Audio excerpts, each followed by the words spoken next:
নমস্কার। এই মুহূর্তে রয়েছি 47A Rashbehari avenue, Kalighat metro station ৫ নম্বর গেট থেকে পায়ে হেঁটে ২ মিনিটের পথ।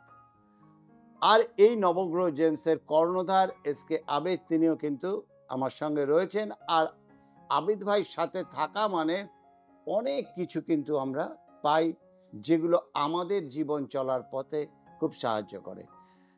তাই শুরুতেই আপনাদের প্রত্যেকের তরফ থেকে, আমার তরফ থেকে, অনুষ্ঠানের তরফ থেকে স্বাগত জানাবো এসকে আবিদ ভাইকে।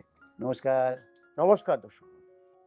আবিদ ভাই, হুম, এই সময় একদম শনি গ্রহ শনি। মীন রাশিতে বসে আছে। একদম তাহলে এই মীন রাশিতে বসে থাকাকালীন তিনটে গ্রহের তো সাড়ে সাথে চলছে। একদম তিনটে তাহলে গ্রহের মধ্যে সারাসাতি কার দেখেন। কার কিভাবে একদম। চলছে একটু যদি বলে দেন। দেখেন সারাসাতি অ্যাকচুয়ালি ধরেন কারোর যদি কুম্ভ লগ্ন, কুম্ভ রাশির ওপরে এখন কিন্তু শনির সারাসাতি চলছে।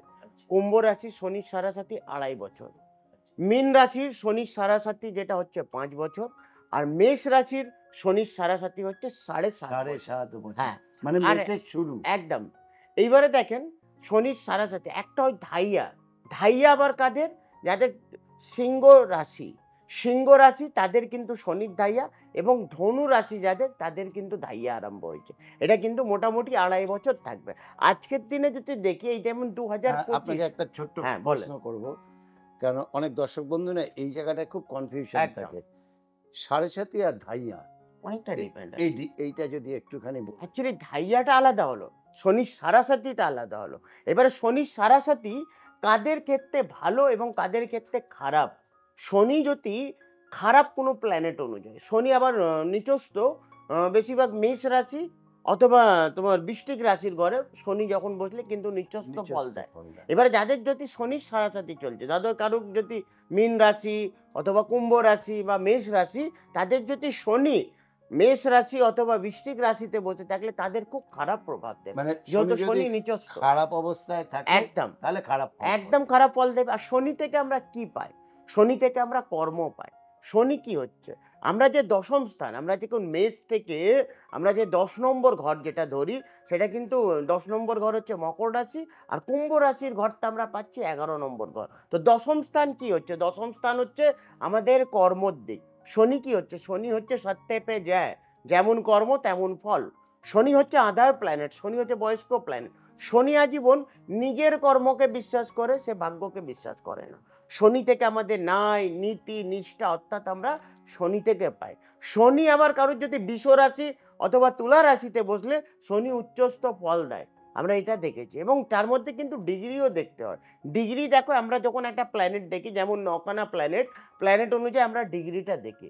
ডিগ্রি মানে 10 থেকে 20-র মধ্যে হলে ইয়ং অবস্থায়, 10-এর নিচে হলে বাল্যক অবস্থায়, 20+ হলে মধ্যম অবস্থায়, সেখানে আমাদেরকে ডিগ্রি দেখতে হয়। আর দশম স্থান হচ্ছে আমাদের কর্মর দিক। আমরা কর্ম কখন করি? যখন আমরা চলতে পারবো, দৌড়তে পারবো, তখন আমরা কর্ম করি। তা আমাদের কর্মদাতা কে হচ্ছে? অর্থাৎ শনি। শনি। দেখো, একটা কোর্টের মধ্যে লয়ার যত বড়ই হয়ে যাক, জাজের উপরে কেউ নেই। তো আমাদের জন্মছকের মধ্যে শনি হচ্ছে জাজ প্ল্যানেট। শনি কাকে কত ভালো প্রভাব দেবে সেটা শনি ডিসাইড করে। শনির আবার কি, শনির আমরা 4টে চরণ পাই, সেই চরণ অনুযায়ী আমাদেরকে দেখতে হয়। শনির যেমন আমরা নক্ষত্র অনুযায়ী যদি দেখি, যেমন শনির আমরা পাই পুষ্যা নক্ষত্র পাই, অনুরাধা নক্ষত্র পাই। হ্যাঁ, নক্ষত্রগুলো আমাদেরকে দেখতে হয়। সেই নক্ষত্র যদি, শনির নক্ষত্র যদি আমরা দেখি, পুষ্যা নক্ষত্র যদি চন্দ্র নক্ষত্রের সঙ্গে যুক্ত হলে তখন খারাপ। যেমন শোভনা নক্ষত্র অথবা রোহিণী নক্ষত্র, হ্যাঁ, এই সব নক্ষত্রের সঙ্গে যদি যুক্ত হলে তখন কিন্তু শনি খুব খারাপ প্রভাব দেয়। কেন?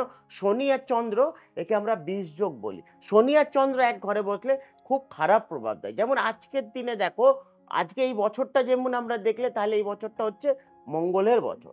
সংখ্যা দত্তই যেতে গেলে 2025 9 সংখ্যা কাকে রিপ্রেজেন্ট করে? 9 সংখ্যা মঙ্গলকে রিপ্রেজেন্ট। 2 4 5 4 একদম। মঙ্গল আজকের দিনে কন্যা রাশির ঘরে বসে আছে আজকের দিনে। আর চন্দ্র কোথায়? চন্দ্র বসে আছে কুম্ভ রাশির ঘরে। কুম্ভ রাশির ঘরে রাহু এবং চন্দ্র এক ঘরে বসে। রাহু চন্দ্র একে গ্রহণযোগ বলা যায়। আবার মীন রাশির ঘরে অর্থাৎ কে? শনি। মীন রাশির ঘরে শনি বসে আছে। বৃহস্পতি আর শুক্র আজকের দিনে মিথুন রাশির ঘরে বসে আছে।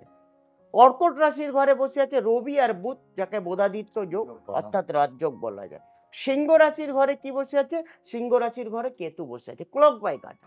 এই দেখো ওইখানে কুম্ভ রাশিতে রাহু, আবার কন্যা মিথুন তো আপনার সিংহ রাশিতে কেতু। কেতু। 7 to 7 আমরা এইগুলো প্ল্যানেটরি ওয়াই আমরা দেখতে পাই এইগুলো। তাহলে আমরা যখন একটা প্ল্যানেট দেখি অথবা আমরা যখন একটা জন্মছক দেখি, সেই ছক অনুযায়ী আমাদেরকে দেখতে হয় জন্মছকে শনি কোন ঘরে বসে আছে, কতটা ভালো প্রভাব দেবে, এবং সেখানে আবার একটা দশা হয়, সেই দশা অনুযায়ী আমাদেরকে দেখতে হয় কি মানুষের এখন কোন দশা চলছে। ধরুন কারোর যদি মকর লগ্ন অথবা কুম্ভ লগ্ন হলে, তখন কিন্তু রাহুর যদি দশা অথবা মহাদশা অথবা পতন্ত দশা চললে তার কিন্তু চাকরি নিয়ে প্রচণ্ড সমস্যা আছে, তাদের মা বাবার শরীর নিয়ে। রাহুর দশা খুব খারাপ। রাহুর দশাতে 99% রাহুর দশা 18 বছর চলে। রাহুর দশায় দেখবেন অনেকেরই মা অথবা বাবার শরীর নিয়ে সমস্যা, হেলথ ওয়াইজ নানা রকমের কিন্তু সমস্যা, এটা কিন্তু রাহু রিপ্রেজেন্ট করে। রাহু আবার উচ্চস্থ কখন হয়? রাহু যদি মিথুন রাশির ঘরে বসলে উচ্চস্থ ফল দেয়। আবার কেতু উচ্চস্থ ফল কখন দেয়? যখন ধনু রাশির ঘরে কেতু বসলে উচ্চস্থ ফল দেয়। এগুলো আমাদেরকে পার্টিকুলার একটা জন্মছকের মধ্যে আমাদেরকে দেখতে হয়। দর্শক বন্ধু, যে জিনিসটা আজকে আবিদ ভাই এত সুন্দরভাবে বুঝিয়ে দিলেন, সেখান থেকে আপনারা একটা জিনিস খুব ভালো বুঝতে পারলেন যে আপনার ন্যাটাল চার্ট কি বলছে, আপনার সাড়ে সাথী বা ধাইয়া চলছে কি। যদি চলে, আপনি ভালো রেজাল্ট পাবেন না খারাপ রেজাল্ট পাবেন, এই টোটাল বিষয়টা বিচার করানোর জন্য একবার আবিদ ভাইয়ের কাছেই আসতে হবে। যে ঠিকানাটা 47A Rashbehari Avenue, Kalighat metro station, 5 নম্বর গেট, তার একদম পায়ে হেঁটে 2 মিনিটের পথ। আসার আগে অবশ্যই স্কলিংয়ে যে ফোন নাম্বার দেখছেন, এই নাম্বারে ফোন করে বুকিং করে যোগাযোগ করবেন। অগ্রিম বুকিংটা বাঞ্ছনীয়। আর এখানে সঠিক মূল্যে সঠিক রত্ন পাওয়া যায়, সেগুলো আপনারা কালেকশন করতে পারেন। রত্ন নিয়ে আমরা নিশ্চয়ই কোনো একটা অনুষ্ঠানে দেখাবো আপনাদের, এখানে কত সুন্দরভাবে রত্ন পাওয়া যায়। তবে সময় যেহেতু শেষ, বিদায় নিতেই হবে। প্রত্যেককে বলবো, অনুষ্ঠান যারা দেখছেন চ্যানেলটাকে লাইক, শেয়ার, সাবস্ক্রাইব করতে ভুলবেন না। আপনাদের লাইক, শেয়ার, সাবস্ক্রাইব আরও অনেক কিছু নিয়ে আসবে। আবিদ ভাই, আজকে বিদায় নেব। নমস্কার দর্শক বন্ধু।